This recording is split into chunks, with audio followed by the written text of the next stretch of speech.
Jiem ta' biża' fl-Italja wara l-mewt ta' 30 persuna matul il-ġimgħa li għaddiet minħabba l-maltemp. Kollox kien hemm 12 persuna minnhom fosthom tfal li tilfu ħajjithom fis-sqalija fit-tmiem il-ġimgħa.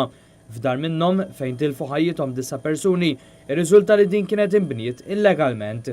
Uffiċjali qalu li d-djar kollha li hemm matul waħda mix-xmajjar ewlenin tal-pajjiż huma kollha legali. L-akbar ammont ta' vittmi kienu mill-inħawi madwar Palermo.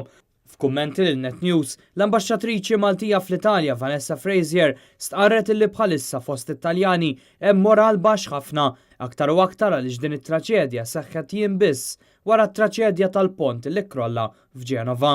Moral huwa baxx ta' Ġenova m'għamilniex u issa hemm ħafna nies li ħajsiru homeless u ma li ħatibda x-xitwa.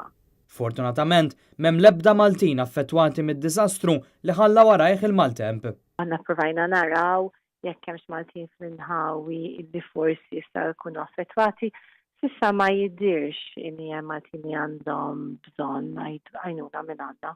Sadattant Matteo Salvini, Viċi Prim Ministru, Ministru tal-Intern, ħabbar eżenzjoni fil-ħlas tat-taxxi f'dawk iż-żoni milquta l-ar mill-maltemp.